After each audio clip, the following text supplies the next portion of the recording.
No! No! No!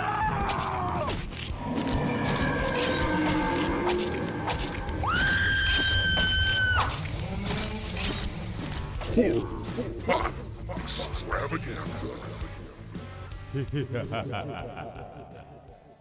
What is up, all you beautiful souls? It's another episode of the Horror Pop Extravaganza. With me, I'm your host, Pops Ghostly. And as always, I have. Little Duke Spooky. Yay! Little Duke Spooky. I'm actually really happy we're here, Little Duke. I know the beautiful souls, all of those individuals joining us today, they don't know yet that our podcast got terminated. Yeah, it did. Like We Arnold came we to got our canceled podcast. like Yeah. Michael Jackson. We got canceled like OJ Simpson.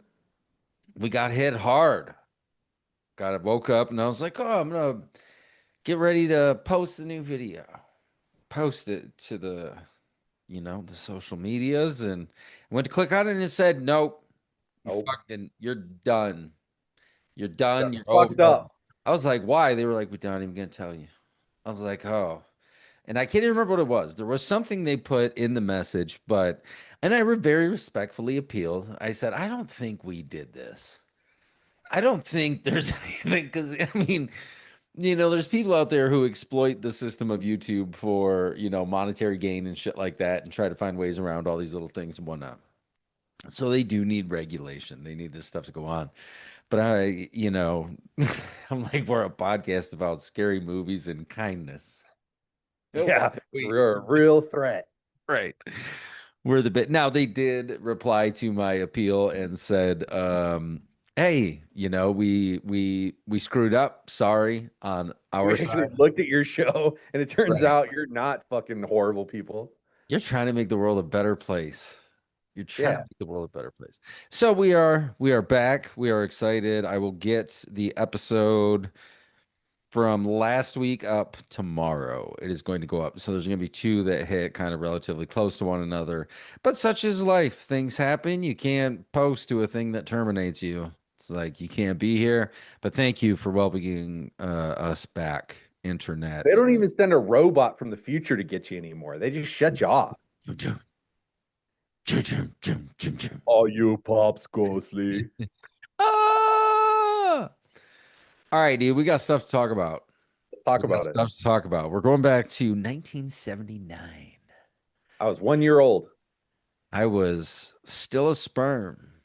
Still a sperm. In some ways, you still are a little sperm, a little spooky sperm. In most ways, I am.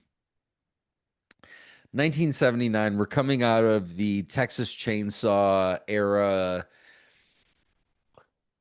graphic horror. The Hills Have Eyes, Last House on the Left, Deranged. There was all this Vietnam response in horror cinema that a lot of it was, very violent in your face because it's what you were seeing on TV at night. You turned on NBC and you were watching the Vietnamese people get executed and shit like that. It was not a very cool place. However, going into the 80s, things started to shift. You know what I mean? You get a little shifty shift in there, just a little bit.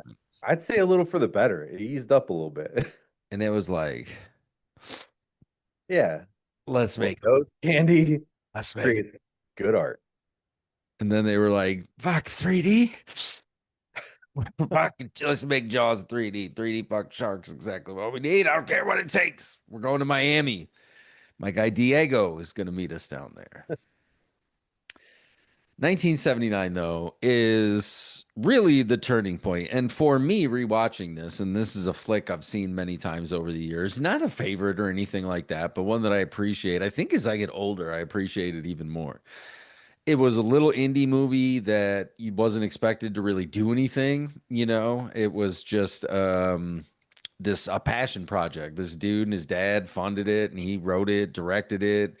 Edited it, did all the post-production himself, it was just a labor of love, which I can always appreciate. I'm always here for a labor of love. Now, you said you had never seen this, correct? Never. And for those of you who didn't listen last week, we are talking about Phantasm, not Mm, Diet Phantasma. this movie's phantasmic. You got to put yourself in the shoes in 1979, though. We can't view old shit with new eyes. I mean, you can come to old shit, I guess, with a new set of eyes and new appreciation, but I think you know what I'm getting at. Like, you can't expect today's standards for back then. And for independent cinema, this is pretty fucking well put together. You know, Yeah. it's a year after Halloween. So we had seen Halloween take off. There was, I think, this want in the culture for cinema like this, just slashery, popcorny. Let's have a good time. I'm going to go out with my girlfriend. We're going to have a good night. And you didn't have the access to the video store. You didn't have the access. If you wanted to watch it again, you went your ass back to the movie theater because the shit ran for like 6 months. You know, if it was running good, studios would be like, ride that wave. Just, key and movie theater owners are going to be like, absolutely. Yeah. If it keeps bringing people in. So maybe that helped this movie out a little bit too. We were still a year before Friday the 13th, but I want to say this did like 22 million on, next to nothing. And back then your choices were limited. Yeah. It really was what's at the movies. We will go watch that. It wasn't, Right. oh, I'm going to check 9 different streaming services and figure out I'm just not going to watch anything because I just spent an hour and a half flipping through deciding what I wanted to watch, and I don't want to do that with my life anymore. Phantasm. Always an idea that scared me before I even really knew what it was. I had seen the little orbs, or maybe it was at the video store. There was a poster that scared me. Something scared me about this movie before I saw it. And then I would see it probably 11, 12 years old, somewhere right around there for the first time, and then just kind of forget about the Phantasm franchise. I was all Jason, Mikey, Freddy, Leatherface. And as new horror was coming out, I was getting into that. As I was digging backwards, it just never really, caught a bug on me. And then I was at some antique store somewhere, and I picked up all five of the, or no, before I got the VHSs, I picked up, they were selling it because right before Angus Scrimm, who plays the tall man, passed away, they did a last movie, Ravenger, maybe it's called, Phantasm Ravenger. But right, this was right before he had passed away, and they sold this bundle on Apple TV for, $20, all the Phantasm movies. And I was like, sweet. And then I went back and watched them, and I was like, they were actually, I get it. Like, I kind of get what they were trying to do here with something. I understand it a little bit more. And I've grown to appreciate Angus Scrimm as a really scary character. Like, the tall man, if you were to make this today, you could do more with it, more of the, I think, even back then, if you'd have had a bigger budget, you could have did the transformation sequences and things like that as he's going from the velvet clad lady to the tall man, and it just cuts from one still shot to another, and it's like, okay, this is the tall guy. There is a, it's a hard movie to even describe. It's a Sure hard is. movie to even describe. And It's a hard I'm gonna movie to watch. try, yeah, I'm gonna try and work us through it. Yes, you did not enjoy it as much as I think I did. And it's not like I'm over the moon about this shit, but I think there is some cool stuff to be talked about. And you failed all of our beautiful souls today. You were trying to be better for our beautiful souls, and in doing so, wah, wah, wah, wah. I'm just kidding. So Lil Duke Spooky can't do the IMDb today because he's trying his phone as a camera setup. And he said, "Oh shit, I forgot about this." I said, "Oh, okay, don't worry, I got it." So I am going to really quick go through the Internet Movie Database, and we've got director, writer, Don Coscarelli, and it stars A. Michael Baldwin, Billy Thornberry, Reggie Bannister, who I'm pretty sure is Reggie, and he shows up through quite a few of the movies. There's a bunch of these characters from this original that do kind of continue on. And I mean, that's really about it as far as the cast. It was very independent, very small, just local actors trying to make their chops, or just local people like, I want to be in a movie. That sounds like fun. So let's talk about what IMDb thinks Phantasm is about. And we've got newly orphaned teenager Mike Pearson, his older brother Jody, and their friends face off against a mysterious grave robber known as the Tall Man, who employs a lethal arsenal of unearthly weapons in their Southern California town. Yeah, that about sums it up. Yeah, but there's a lot more forces at play and a lot more alien worlds and little people and um I'll tell y- you, can I give you my IMDb version of what this movie is? yes. Okay. An old creepy man who happens to be really tall turns into a transvestite and then murders people while he's fucking them in a cemetery. And he has an army of fucking little Star Wars characters called Jawas that fucking murder people, but they're actually aliens from another world that is in a pocket dimension that's inside of his mausoleum. That's pretty good. That's pretty good. Yeah, that's what Not I thought it was not too about. bad. And it's funny you say that though, because I was for a long time I used to listen to the Tell 'em Steve Dave podcast with Walt and but anyway, there was an episode they were talking about this movie and shit, I can't even think of his name now. The one of the Impractical Jokers. Um Q. Q does he's talking about this movie and he's like, he fucking tranny tricked him. Like you that's what he did in the graveyard. He And so did tranny trick him. right, that's the phrasing, I guess. So we open up in the graveyard with Yes, we do. people just humping away, Just boning. going going and he's on the ground like, oh yeah. Yeah, and he is the grossest 70s dude you could ever imagine, dude. Right. But this And is their homie. yeah, it's their homie. And then this lady who's just like the I thought 1030 lady you at the had to bar. be. You know what I mean? The first thing you saw was boobs. It, I was like, sweet. Finally, Pops picked me a movie where like in the first 30 seconds there's titties. But it does not hold your attention. Not The to mention boobs it was don't pair well with like a super wrinkly old man face. they don't pair nothing pairs well with boobs in an old man face. That might have been my problem with the movie is that it's about a fucking geriatric serial killer guy that turns into a slutty lady who has boobies. But when you start off with a close up of boobies that close, you know those boobies don't belong to the actress that they are being attached to. Yeah, they might be stunt boobs or They're stunt boobs, yeah, 100% stunt boobs, because I looked into it immediately, stopped the movie, and said, were those stunt boobs? First thing on IMDb is like actress so and so did not feel comfortable showing her boobies in a movie that like her next door neighbor got her to like act in. right. Yeah. And that's fine. I mean, I am not as invested in cinema for boobs as you are.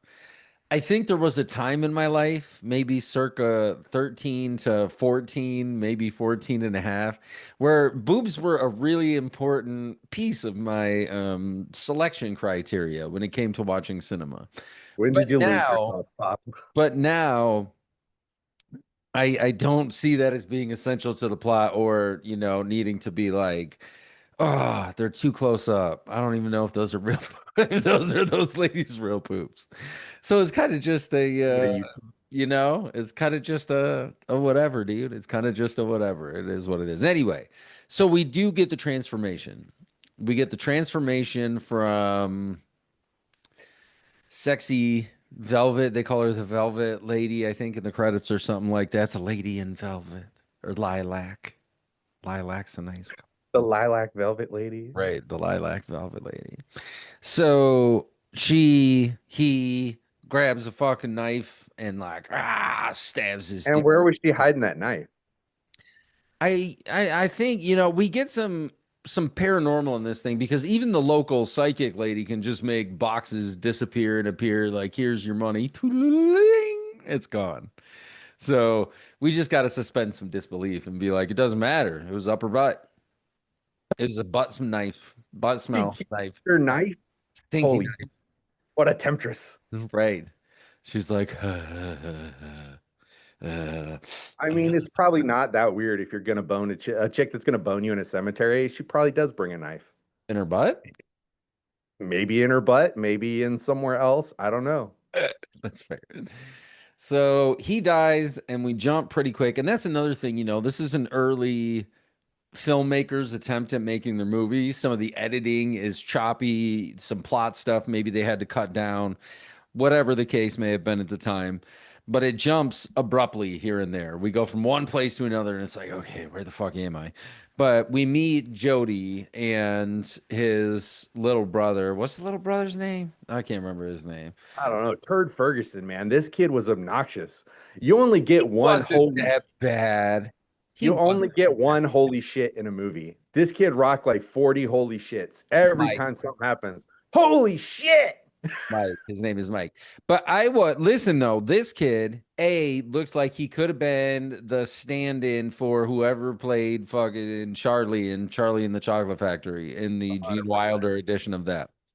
Two, I'm like, yo, in today's world, you got kids that are like, I can't get the fucking childproof thing off, And when I say kids, I mean like 17, 18, fucking 19. Right, right. This kid can drive a fucking hot rod. Fast too. He MacGyver's a fucking way out of his bedroom with a shotgun shell, a hammer, and some fucking tape and a pin. Genius. Yeah, like MacGyver. He's working on his car like crazy. He's just out there in the garage, like, I think he's fucked this. And he pulls a wrench out of nowhere, just like her with the knife in the butt. He's got a wrench in the butt. That's the thing with Yeah, Phantasm is you carry your things in your butt. in your butt. It's your prison wallet. Your prison wallet, exactly. So they're at the funeral and they were like, oh, I didn't want my kid brother to come. Jody's like, I didn't want Mike to come. Our parents just died recently and it's been a lot for him. He's talking about potentially leaving or something like that with some other people. We do meet Reggie, which I really like Reggie. Reggie's this fucking leftover hippie slanging ice cream and playing slick blues licks, dude. Just fucking Yeah. all over the place. The score in this, I love the theme to Phantasm. I think it's a very cool kind of late 80s or late 70s, early 80s synthy kind of dum dum dum, and it's got this. It's a very memorable theme for me anyway. So he's peeking from the bushes. He's watching the funeral. His He comes zipping into the fucking graveyard on a motorcycle. Yeah, like right across just He's just desecration. whipping across people's graves. Yeah, he didn't give a shit. Yeah, he's just going. But he does peek and he's like, oh shit, man, that was my homie too, and blah blah blah blah. And this is the guy that got killed and they're like, I think it was suicide. I'm like, he Yeah, stabbed he himself stabs in the himself in the fucking chest, heart, laying right? down on his back With his dick Yeah. out. with his dick out. Yeah, and they're like, dude, that's how I want to go. Reggie's like, fucking A, man. You lived rock and roll, you went out rock and roll. Right. He's just holding his boner like with a knife in his knife in his heart. But they're saying it's suicide. We see a little bit of the funeral, but then Mike spies on the tall man taking the casket when everything's all done and picking it up single-handedly. Tall man's picking up this big thing like Arnold Schwarzenegger in Commando with the trees, dude. Like if we all any of us love anything, it's Arnold in Commando with the trees. Arnold But, literally carries a casket like this in Terminator 3. oh, you're right with the guns and stuff in it. That's Yeah. right. Or bombs or something. That's right. On his shoulder, he's got that sucker. Yeah. Whereas tall man just kind of Angus Scrim, and this dude's got to be 6'6", just long scraggly hair. Looks like somebody that might offer you candy and then molest you. 100%. Like he's the guy that's opens up the McDonald's bathroom door and he just goes, "Hey, little kid, you want the brand new Happy Meal toy? Come here, let me show you." I don't know Let if me he's that bad, but maybe. He's got that one eye that's kind of half closed, which you had like a Chicago stroke. You know those guys from Chicago who like eat a Yeah. lot of deep dish pizza and they kind of like have that and they're like, Yeah. back when I was a kid, we had mafia straight on my street, just doing their mafia business. Yeah. He does kind of he does kind of have one of those. Excuse me. but he is terrifying, and he wears the mortician suit. We learn that he's not even human, he's an alien from somewhere else, but he wears the suit and chases the kid. Is the first one to get chased around. And so he's fucking around. He like finds his brother. Oh, because his brother's about to get taken by the girl. And he was spying on his brother again. He's been really up his brother's ass ever since their parents died. He's like, fuck, you wanna leave? Fuck, how could you leave? Leave. And he's chasing him on his bike and he's running through the cemetery. And his brother goes to the local watering hole, the tavern, if you will, and sees Our Lady in Lavender. And he's like, I like purple. Yeah. Let's get it. Yeah. And if a girl ever like comes onto you that hard at a bar, don't go home with her. Unless she asks you for money, and then because you've made a transaction and you understand what's happening. But in any Right. other situation, yeah, when that happens, it's not. But he's like, I'm like sad and stuff and brooding. And Michael from the Lost Boys might be my long lost cousin because we look a lot alike. And it was the style, it was the fashion. He goes off with her to the cemetery to make the funny Again business. to the cemetery. Why? And that's again another red flag, red flag, red flag, red flag. But when a chick leaves the bar with you, makes out with you in the parking lot, and then is like, what else would you like to do to me? And they're like, let's do that in the cemetery. No, say no. But Say yeah, no. and as someone who has spent time in cemeteries doing all kinds of different things over the I course of bet my you life, have. You should be ashamed. Fucking a ashamed. grave, like not right on somebody's grave or anything like that, but You didn't say that though. You just alluded to a lot of gross, dirty stuff. no, But no. as a guy, how we've established the last two episodes that I'm a little obsessed with boobies. I would pretty much do anything, including making an ass out of myself to see a boobie, but there are limits. If she was like, "I'll show you my boob in the cemetery," and you were like, "Sorry, I can't go." Nope. I'd say, show me your boob right here in the parking lot. You've Which done on everything the else. day my wife and I got married, we went and walked around this great big cemetery just to go walk around because I like them just they're peaceful. It's just a peaceful place. Everybody's dead. You know what I mean? It's quiet. You can go read some headstones and be like, "Oh, hey, so and so, how you doing down there?" I always feel sacrilegious to hang out in the graveyard. When I was filming the television series that I worked on, not to, toot my own horn, Right. toot, toot, but I was working on this television series and we fucking shot in a graveyard and they full on brought a fake headstone and just put it over somebody's grave. And I Yeah, was I like, mean, that's not cool.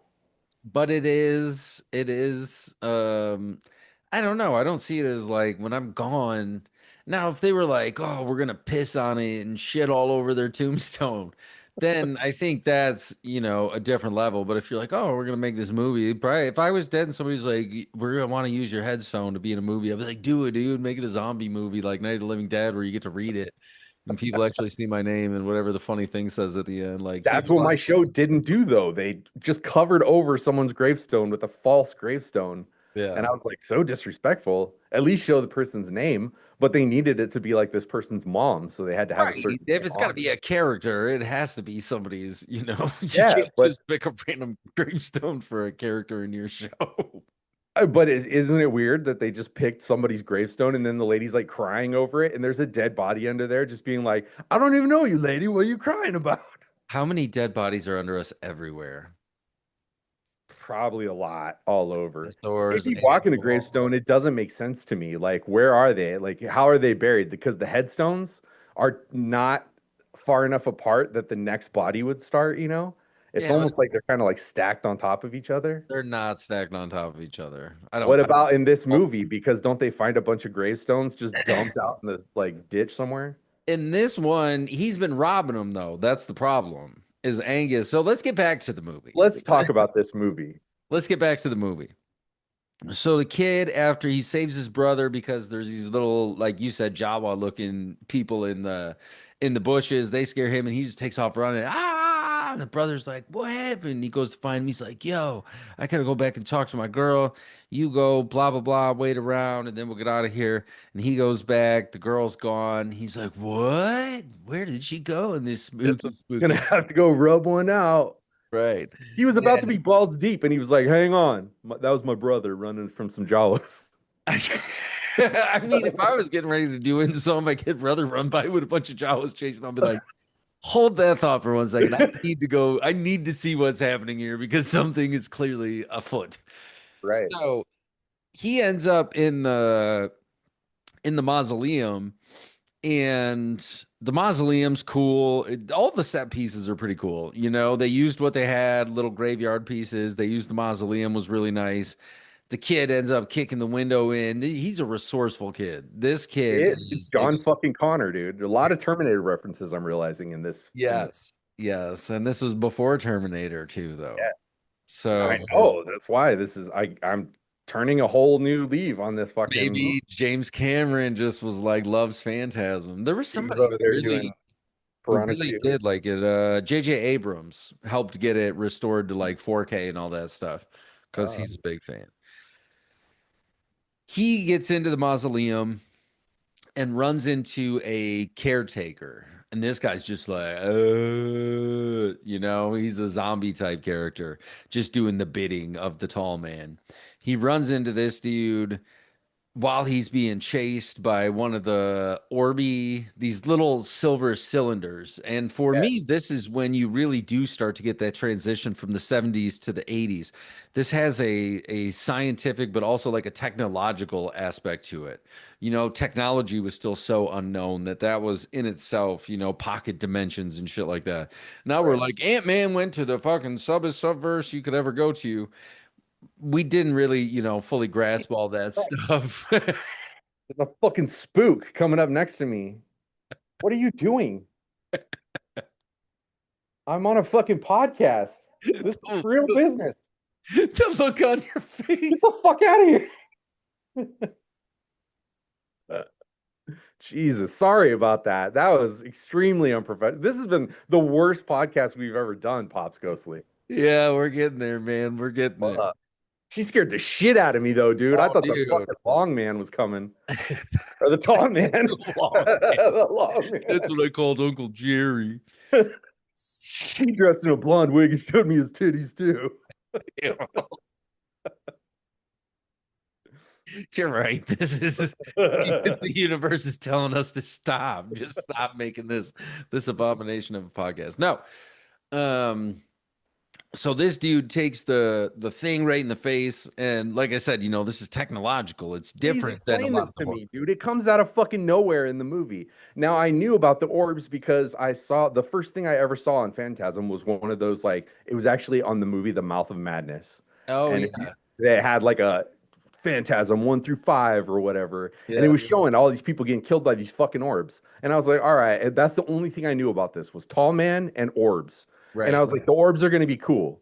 The orbs come out of nowhere and they're fucking cool, but what are they? And they do get more intense as the movie go on, the orbs and his, control of them, but they're like his weapons. That's how he gets the people, takes the brain out, and then turns them into the tiny versions that become his slaves that are taking the resources back to the alien homeworld.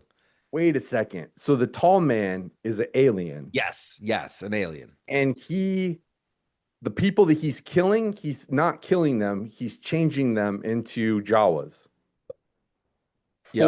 to take things from Earth to The his homeworld. slave, yes. And I don't know if he's taking the bodies, like the shells of the bodies. I can't remember exactly what he's taking, but you do get that brief moment near the end where Mike pokes his head in and he sees all the little Jawas carrying the shit across this red, barren, Mars-looking planet.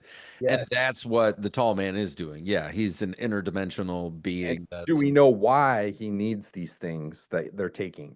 no. Cool. All right. I I just don't wanted to make think sure. so. I don't think so. Maybe it comes up later. Like I said, my knowledge of this is relatively elementary when it comes to some of the horror that I know about. Coming in fresh, I will tell you that is a huge leap of faith to understand that the tall man is in fact an alien who in fact is killing people not to kill them, but to turn them into Jawas. Well, and that was the barrels. When they walk in and they see all the barrels, that's Yeah, I got the barrels. yeah, My biggest thing about the barrels is I knew this was a low budget movie. I was like, how did they put all those little windows in all those barrels? Where did he get those little windows? The barrels I can understand, but probably Uncle Jeffrey still like, shh, keep the secret, and I'll cut windows and all your little things. Uncle Jeffrey, the long man. Gross. Gross. Um, I wonder if there's been any long legs pornography parodies made yet. Like Long legs or long man? the long legs, the Nicolas Cage one. Like Ugh. I brought my long dong. Ugh. It's a wrinkly old Nicolas Cage. Yuck. So anyway, he gets away after the caretaker gets hit in the thing. Um, a tall man chases him all over, and this is really scary. I don't care who you are. That dude, when he just darts at him, because at first he's just standing there, and then out of nowhere he takes off running right at this kid. Yep. Slams his hand in the door, cuts the finger off. Effects are really cool throughout this. You got little phalanges on the ground still moving after they're chopped off in a Why do puddle they of bleed yellow yellow goo. pudding? Because I think that's part of the alien something or other. It's like how he, right, like he's not human. So, Right. But each of his fingers can be severed and then create a new. They didn't even create a new tall man. It just looks like a finger in a box. right, kind of like remember the dick in the box, finger in a box. So the dick in the box is moving around in some yellow pudding. Right, it does look gross. The yellow I pudding don't does like look gross. any of this. But And that's his this proof. is, but this is cool though because he grabs it. That's how hard this kid is. Yeah, he He's grabs a moving yellow finger, dude, and he picks it up. And at first I was like, why would he do that? And then I realized he needed proof. needed the evidence, and he's sitting on the front porch or he's sitting on the steps at home with a shotgun. With a Drinking shotgun sleeping. That's not safe. You trusted your kids in the 70s to drive your cars, to have shotguns, to do all this. To go do a beer run while you're on the shitter. That's what Right. my dad used to do. Right. My dad always had a refrigerator full of beer. And listen, anybody out there who wants to know how to get the beer real fast, this is how you do it. He always kept a ton of it in the garage, and he would tell me and my sister, he'd be like, hey, go out and see who can carry the most of it at one time. What a And fun. we'd race, dude. Oh, Dad, I got 6. He's like, oh, good job. My sister's like, I got 7. Oh, you're the best. He's like, I got drunk. You get dinner, Pops. Go clean up the dog poo. So this kid is resourceful though, and he's sitting there and he wakes him up. What's the deal? What's going on? Hey, I got a fuck finger in a box. He's like, oh, really? And we saw Reggie at some point playing some sweet guitar on the porch with this dude, and he's just jamming, man, with a skullet ponytail. Yeah, Just he doesn't even killing. need to get back in his jeans and his band shirt. He's like, I'm gonna show up in my whites and my little fucking selling ice Bow cream bow tie. tie. And we're gonna Mhm. fucking jam, dude. He He's just carries his amp around with him, dude. he And he's didn't just have his like, amp. He had an acoustic guitar. The other guy was playing electric. that's what I was But saying. he he convinces his brother. He's like, "Yo, this is a thing." And the brother opens the thing, and he's like, "Oh shit, that is a thing, isn't it?" And he's like, Yeah. "Yeah, I told you it was a thing." But then it turns into something else. It's this little gremlin, like brrr, furry, spiky, coming at him really hard, kind of a thing. Glowy eyes and stuff. Very glowy eyes. Everything in the 80s had glowy eyes. This is attacking him, and then Reggie shows up, and he's like, "Oh, hey, what's going on, you guys?" And they're trying to shove this thing down the garbage disposal, and it's like, brrr. The brother or no, the kid, I think at first was under his car. He was working on his car and the little Jawas collapsed on him, which is a nightmare. Like That is if a you've total ever nightmare. worked under a car, if you've ever been on a come along of any kind, working under an engine, it's like if the jack stands give out, then well, yeah. Anyway, Reggie's like, man, this is crazy. Okay, we need to figure out some sort of a plan. Kid, you're gonna stay here, I think, and I'm gonna go to the mausoleum, or maybe that's when he locks him in his bedroom and he puts the Yeah. screwdriver in the door frame and bang, bang, bang, keeps him trapped in there. And then he's like, yeah, I got shotgun shells in here, and a hammer, and some tape, and a Yep. push pin. As And he every 14-year-old does. MacGyvers it all up, boom, blows a hole in the door. The brother at one point was kind of like sleeping, not, and he woke up in the mausoleum, and the tall man was there. They're all getting visions. The kid had seen him on the street walking by Reggie. He's walking all slow with the just gangly arms, long, scraping on the ground. And he stops and looks at him like, ah, yeah, yeah, yeah, yeah, yeah. And so we know this dude has powers kind of bigger than we can understand. He can transform. He can seem to get into people's heads, into their minds, create alternate realities, stuff like that. Brother goes back to the mausoleum, but the kid is going to chase him down. Reggie's on his way somewhere, but his truck flips. Oh no, they send the kid to his friend's house, the other girls, because he had even gone to a local psychic, and she was like, "Give me some money. Put your hand in the box." Yeah. And he's like, there's something in the box. And Only she's your own fear. like, The only thing in the box is what you take into the box with you. Right. Right. Be like, shut up, Yoda. Do whatever I want. and his little girlfriend who had the little heart tattoo under her eye, she was really cute. And there's just like, no, nope, we don't have time for a romance in this thing. We got to That's get where to I it. think the pace, you know what I mean? The pacing and some of the stuff got cut because They she said was this was good. they said this was 4 hours originally. Sad. Can you imagine 4 hours of this? I'd have watched all 4 hours. You would have loved it, dude. You would have loved it. Yeah. Been here for it. So, but you're right. She was fun. Her grandmother was fun. I wish we would have got more of I want a that. whole movie about those two. Dude, yeah, because grandma had these glasses on. She can't talk, but she can hear, and the kid talks for her. But we are much further ahead now. But their ice cream truck, they find it flipped over. And he goes, the kid's with them, and he's like, "Stop, you gotta stop." He goes out there and looks. I want to say they see a pudding handprint, a yellow Yeah. handprint or There are something pudding somewhere. prints. Yep. They're The like, Bill job was Cosby's been here. the Jawas have now taken Reggie, the two girls. He gets out of the back of the car, and the girls go. Holy shit, The that scene was Jawas nuts. drive. Yeah, the Jawas drive off. The I think he Jawas gets out are of a beating car. the shit out of the girls. They're like smashing their heads into the windows Oh and yeah, stuff. dude. And then They they knock him out the back window in one of the craziest effect scenes I've seen in a low budget movie. He goes flying out the fucking back window and he goes, "Oh shit." You're right. He is always dropping his shit bomb. It is his word of choice. But he's a grown man at this point. He drives a car, he drinks. When his brother, he shows up to one time, grabs his brother's beer, like, it's getting crazy. Whew. Got I mean, this is a grown man trapped in a little kid's body. For sure. He gets flung out of there. And then when he breaks out of his bedroom, the tall man is standing in his house ready to get him. And he's a boy. The game is over, but nah, blah, blah, blah, boy. He throws him in the back of the hearse. Forgot his shotgun at home, but he had that Colt 45 right in his back pocket. Pulls that sucker out. Plop, plop. Pops a couple in, jumps out of the hearse. The hearse goes crashing, explodes. They had tried, we know the hearse can The drive hearse- on its own.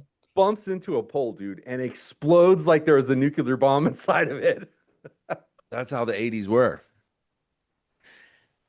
The hearse, though, could drive on its own. We did learn that. Because he picks up his older brother at one time and he's in the driver's seat. He's like, "Get at it, boy." And he's like, They have a shotgun fight with a hearse in this movie. yeah. And he's like, "What? This is crazy. It doesn't." Oh, I think the kid even shoots. He's smart enough to shoot the tire out from the inside. He aims down at the wheel well and puts one in there. And that's what crashes the hearse into the. That's some John McClane shit thinking right there, dude. Yeah. And that's how he ends up being in that, or rolling out of the hearse. And then now he's heading towards the mausoleum.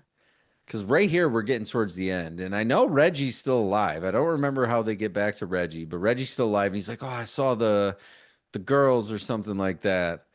Because he's at one point, Mike's out in the woods with a knife behind his back, and he sees the lady in lavender, and he doesn't fully, and he's, "No fear. I can't have any fear." And she's just standing there with a knife for some reason. The brother was like, "Hey, maybe there's an old mine or there's a big deep hole, that we got to try and get this guy and finagle this tall man somewhere near this super humongous hole and get him trapped in there, and smash him What kind down." of fucking plan was this, dude? I don't know. When they said the plan, I was like, it's stupid. When I saw the plan, I was like, whoa, this is really You are stupid. talking to a man who loves Scooby-Doo. So Mike, Mike is up on the hill. Not only do they have to get this old man to walk past this very specific area in the road, there's apparently 1,000-foot mine shaft right there. It goes Right. down 1,000 feet, and they know this. But Right. on top of that, it's not deep enough or it's not wide enough for him to fall in because he can just put his arms on the side of the road and stay. So the older brother, has to knock 42 boulders off the top And of they this cliff, do and too. they They come land right crashing down. on him. How did he do that? How did he even lift the one boulder, much less 42 boulders? Listen, you've just mentioned names like John McClane. You know, we But love this things guy like hasn't done we love shit this things whole like movie. The Goonies, where it's like all those kids would have died. All the explorers couldn't make it, couldn't figure it out, and it's like, yeah, all the kids. Sorry, guys, you'd have been another group of skeletons down there. You just gotta suspend disbelief. You just got to be like Boulder Crash. Wile E. Coyote has been It doing was it for so us. Wile E. Coyote. It was very Wile E. Coyote, but they do smash them all up. Yeah, they do. The tall man, but not before they're in the thing and they see inside, like we had mentioned earlier. They see inside this other dimension and the slave labor that's going on with the small people. At one point, they try to open their parents' tomb and see that they're not there, and they got turned into these, Jawas. Yeah, dude. Like, what about mom and dad? They're there, right? And it's like he's been stealing all of them. He's building a huge army, and then at some point they're in an antique shop, or maybe it was grandma's mysticism whatever shop that she had, but he sees a picture of the tall man in very old-timey attire on a horse and buggy, indicating that he's been there for some time using this front to Then it continue to grow his. He's looking at the picture. It's just like gets real close, and then the old man just like moves in the picture and looks at him like he's watching a TV screen. Right, but it doesn't look like a picture moving. It looks like yeah. Now, okay, so when that scene happened, I was thinking as I was watching it, I was like, this is the problem with everything getting a 4K restoration and Right. being really brought to life. Because I'm sure the VHS, I've got this on VHS. I'll have to throw it on sometime soon. But I'm sure in that grittier, grainier world, that effect, Probably, played a lot better. It probably. played a lot better then. I Oh, feel that way about a lot of them, even the Texas Chainsaw Massacre. I really prefer the 1994 VHS version because it has a grit and a grain, but it's still, restored to like the audio is restored pretty well and some other stuff, but it's just a really good restoration of that movie and a fun way to watch it. But they crush him down. And then the ending. If you explain want this to talk ending. about a weird ending, dude, Yeah. you want to talk about a weird ending, this is it. All of a sudden, we get a Dynasty type wake up or one of them old show wake ups like it was all a dream. But Yeah. what? What? Because Reggie got stabbed by the lady in lavender out in the front, and he sees the stuff change. We presume he's dead, but it's Reggie next to him, and he's got maybe his guitar, and his sweet ponytail smells like patchouli oil, talking to Mike, and he's like, "Hey," he's like, "Wait, where's Jody, man? Where's Jody? You gotta find Jody." He's like, "Brah, your brah's dead." What? And all of us as viewers, what? What? Yeah. The main character died off screen in a dream, but he's Right. really dead? What happened? And we see Reggie now telling Mike, I'll take care of you, dude. I know you don't got anybody. I'm going to be there for you. And if anybody's got to be there for you, I would want to go with Reggie. He seems like a very stand up guy, could teach you some sweet blues licks. You could help him sell some ice cream. He seems like an RA dude. It's very strange. He's like, it was so real. Everything, and he's like, no, man, like your brother died, man. He died. He's like, come here, give me a hug. Right. He's like, I don't want to. No, man, give me a hug. Guys got a hug when things like this happen. When brothers die, guys got a hug. But Mike goes into the other room Yeah. to get into his grown man pajamas because this is a man, even though he might be trapped Man. in a 13-year-old body, 15 5 year o'clock 14. shadow. Yes. He's a man. He closes the mirrored door, and there's the tall man standing there. Yeah, boy. What? And then behind him in the closet, all these goblin arms grab onto him, pull him back into the dark. And then we So roll it did credits. happen. It didn't happen. That's the thing. Jody's It's alive. ambiguous, and I can't remember where the sequel goes. I need to watch part two sometime soon to remember how they try and pick it up or run away with it. But the indication to me, as in the end of A Nightmare on Elm Street Part One, it was all in the head, when Nancy's mom gets sucked through the window and she's gone through the front door. This was just the tall man manipulating him, I think, in another way. But unfortunately, I think in the 4 hour version, it probably would have made more sense, or even a 2 hour version. You could have played with the idea a little bit more because it comes fast and there's only about 5 minutes of all this stuff happening at once. So if you're not really paying attention, it's going to happen quick. It's like, boom, but wait, dreaming? This whole thing was, oh, wait, no, maybe not. It was, but it did make enough money to spawn a handful of sequels, most of them, degrading with each one, stuff kind of direct to video and things like that would happen It throughout got the worse entirety of than the this 80s. movie. No, I think there's some fun ones in there. I don't think this movie is as bad as you think this movie is. But I do feel like if you see the other ones, it helps with some of the lore, the alien stuff, the pocket dimension, all these other things that are going on. However, I'm sure because this is this dude's first movie, distribution company gets their hands on it and is like, or production, whoever is like, yo, we got to trim it down. If you want us to release it, it's got to be a solid 93 minutes. Yeah. Can you do that? Can you give me 93 minutes of scary? Because nobody's going to sit through 4 hours of it. So out of five stabby little brain spheres, which was a cool effect when it starts drilling his head. They don't pull away from it. You actually watch the skin and stuff kind of fall that off. was So great. out of five spooky little brain spheres, how many do you give 1979's Phantasm? All right, here it is. I did not enjoy this movie. This movie had boobies in the first 30 seconds, and it still didn't pull out at the end for me. Like, oh, that was a wrong way to say that. No. That was the wrong way to say that, but that's okay. I think we understand what you were trying to say. Yeah, this movie just doesn't work for me.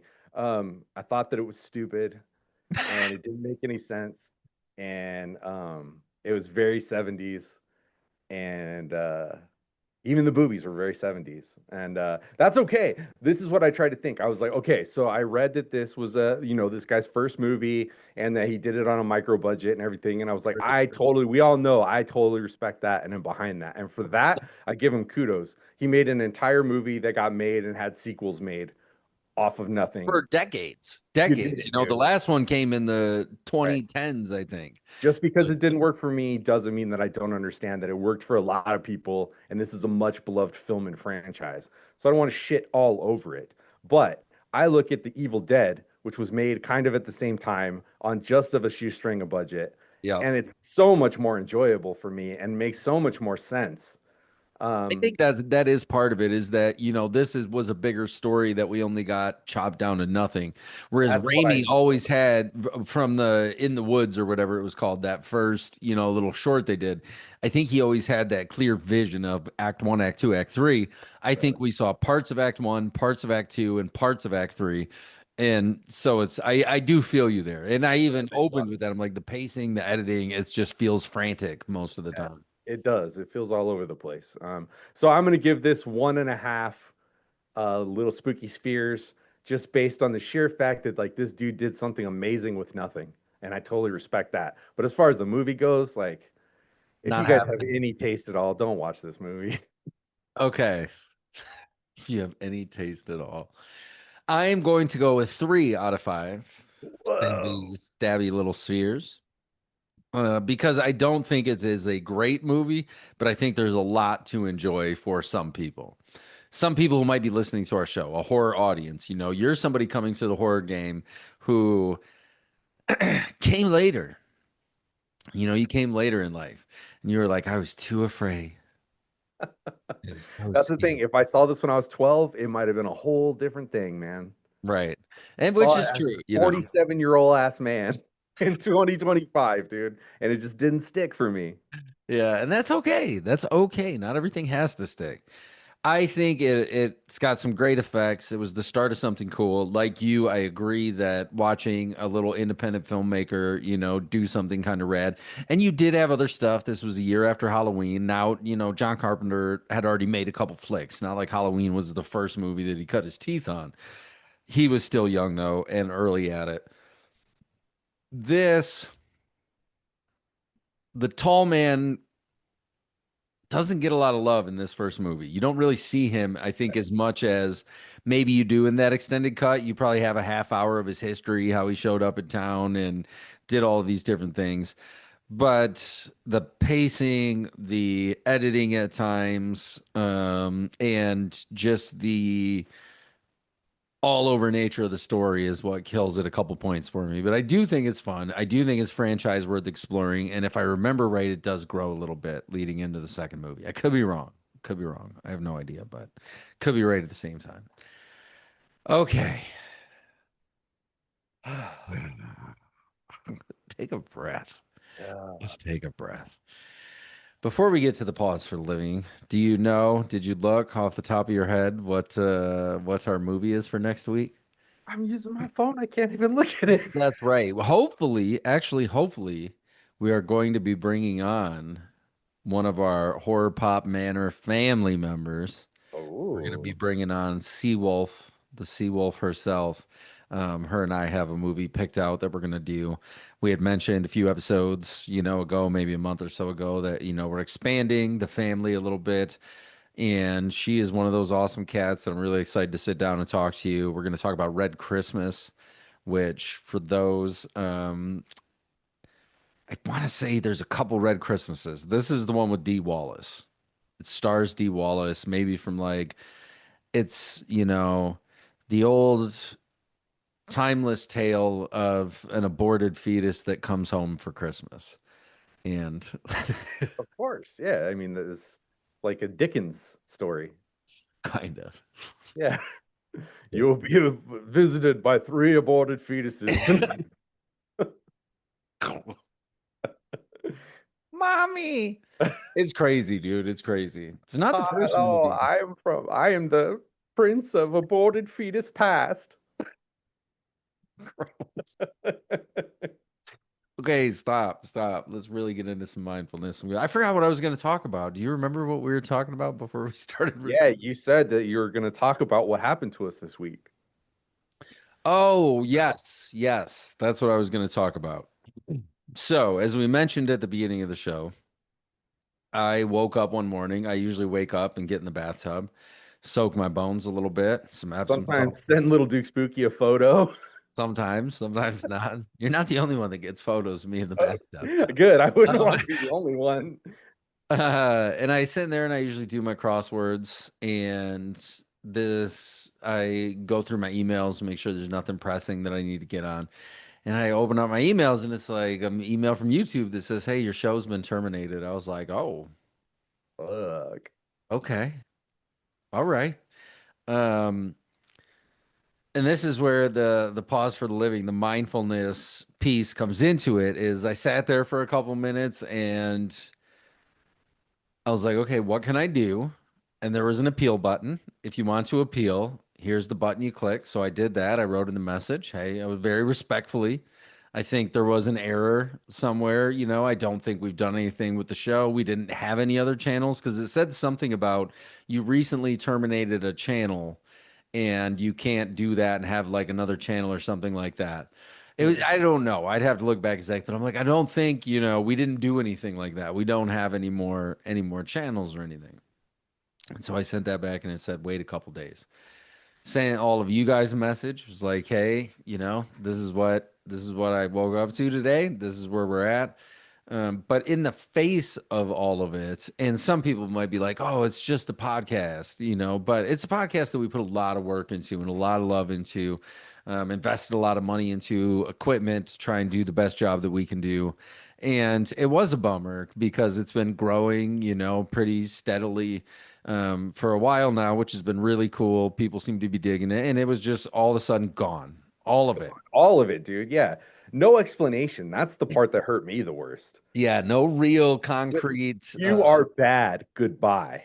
And I tried to find stuff. I was on Reddit. I was on, just regular internet searching around, looking like, hey, what does this exact message mean from people? And a lot of people are like, oh, it's people trying to circumvent the system to try and, monetary things. And I'm like, well, we don't monetize anything. Like we don't have any monetizing. Right. So that's when I was like, okay, this truly, I believe, is an error. Something happened here. But after I sat there in the bathtub and sent you guys the message and sent the thing out and did everything that I could do, I just let it go. Yeah, we all kind of panicked a little bit, and you were just like, "Peace, my brothers. Like, It is what it is. it is what it is. It's gonna work out or it won't." But Right. I mean, and that's the thing is that it'll do something, you know. And the thing is, I feel um, as human beings and myself included, when something happens like this and you take the steps to rectify the situation, if you're still carrying the panic or like the worry or the upset, you're not really gaining anything besides cortisol, which we've talked about so many times. If you want to know how to kill yourself really fast, just cortisol, dude. Just be stressed out all the time. If you want to know how to naturally do it, I should say, just cortisol. Stress. It's really does a lot of damage to our inner workings and our cardio metabolic system. So yeah, once I was done, I was like, whatever. I just went back to my crossword and kind of like, and it's not like a active whatever where I'm still fighting it. It really is just kind of gone. And I'm just like, back to my crossword, focus on that for right now, because I don't see the point anymore of stressing about things that are out of our control. And what was in my control was sending the appeal letter, stating my case. And I didn't send that out of anger. I could have easily got on there and been like, this is some, how could you do this? We haven't done anything, yada, yada. But I tried to write it from a place of peace, like, yo, I think there was a mistake. Could you look into that for me? And it was like, yep, we'll get back to you in a couple days. Waited a couple days. This morning, they were like, hey, here you go. Your channel's back. You guys are good. Whether or not the outcome was positive doesn't matter, though. And that's a hard thing to, I don't want to be like if I was to come to you and be like, oh, because I approached it so right, things went my way. right, You know what I mean? And I don't really, the universe was rewarding me for that's not how it goes. right, Sometimes things go your way, sometimes things don't go your way. But what you can control, what we can all control is how we respond to those things. And if you want to lower your cortisol, stress less. And it is hard in today's world, but you need to find those ways to stress less, whether it be concentrated breathing, whether it be taking a break from, information input, whatever the case may be, is to stress less and to continue to work at it because it does feel fraudulent at first. yeah, It does feel weird when you're like trying to shift your habit mindset, trying to shift it away from something it's done for so long. It is hard to do, but I think with practice, it just becomes more second nature and very liberating. If you want to be free, then learn not to worry about things. And that's hard, man. It's easy to say. It's so easy to say. But I do think with practice, it can be achieved by anyone. I don't think there is a limitation on who can achieve, a sort of state of contentment or a modern Western Zen, if you will, of some sort. But I do think it's possible. And, it's just a podcast. We came here to have a good time, me and you, when we agreed to do this. Let's just have fun. So I'm not going to throw negative energy at it from any angle, even from that to get upset about it. And then we get on here and stuff's not working right. Cameras are falling apart and everything's going wrong. But that's another time. It's like, okay, I figure hopefully edit it out later. If not, somebody's gonna hear it on the show and they'll be like, oh, these idiots, I can't believe they forgot to cut that piece out. But accepting things for what they are, I don't know how many times I've said it, but accepting things for exactly what they are and either accept it Be like, yes, For real, accept it. for Don't pretend. real accept it, or take the steps to make the change, and then accept that you've taken the steps and now wait for the change to happen. And if you need to follow up at some point, follow up, whatever it might be. But all of us, we are all living the situation in life we're willing to tolerate in every sense of the word. You're accepting, like, I'm accepting this lot in life. I'm accepting this. And you can say, well, I don't have to. There's always a way out. It might be hard, though. That's the thing, is most of the time ways out are hard work. I did it for a year and a half, man. I worked that shitty job, and anybody who's been listening to this has rode in that roller coaster with me. Yeah. And it finally came down to the point where, like, I had to fucking quit that job, and it was super hard, and I had no financial support. I just was like, I can't wait till I get another job anymore. Right. Because I'm It was going my to mental die. health or my wallet, and you know what? My mental health got a lot better, and my wallet didn't suffer that much. Like, you always find money somewhere, even if it's in Just some looking stranger's bank recently. account. We talked about it on the last podcast. It was $9,700 is how much you got to make in a year to be in the top 1% of global wealth. So I'm sure you're, doing okay. And I think a lot of our problem is we've developed a culture where we want to live outside of our means. Everything's on credit and to, do this, do that. Even if it's experiences, and I got to take my kid to do this, and they got to be in soccer, gymnastics, and this and that. So now I got to work 80 hours a week, and my spouse has got to work another 80 hours a week. We're slowly drifting apart because we don't really make time for each other. We're forcing the kids into this shit. They really only like one out of the three, but the other fuck PTA families are doing this. We want to make sure we're a part of that. Oh, fuck, I forgot we got the PTA meeting coming up. Let's go get some cookies. We got to do this, go over here. And now, I'll cut the grass. We got to keep up with the Joneses across the street and do this and that and the other. And life just becomes a whirlwind of, I don't know how else to describe it. It's just, it can become so chaotic. I feel like I lived in a chaos whirlwind of, when you start getting into corporate meetings and hearing, people talking, it's not to say they're all bad people and things like that. But big events, and it's like this superficial game where everybody wears these masks in order to present a certain way to take the next step on a certain ladder. Hey, can you go introduce me to so and so to do this? And I get networking to a point, but at some point it's like, where is your humanity? Like, is it buried under so much mask that you don't even exist? Or if you do, it's so deep down. But the things you can't change is how you respond to stuff. And that's good. That is good. Because even if the podcast wouldn't have been here, it would have been like, we'll figure it out another way. Just like, then what? All right. So what do you got on the change train? On the change train. No, I just nothing. That's totally fair, dude. Yeah, Totally. no, I just agree with what you said. Sometimes you get terminated. Get You terminated. gotta come back. So next week is going to be Red Christmas with Seawolf Chelsea. I don't know which one she likes to go by. I know she's a hardcore badass gamer, and so she's got her handle as Seawolf. But she's going to be on with me. It's going to be super fun. I'm excited, especially with this movie. It's going to be interesting to have a female perspective, because it really is. I mean, a movie about a abortion clinic bombing that there was a survivor that nobody knew about and then comes home for Christmas one year.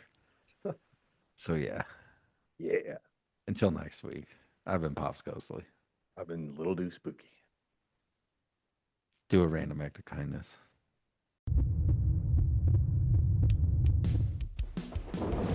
No! No! No!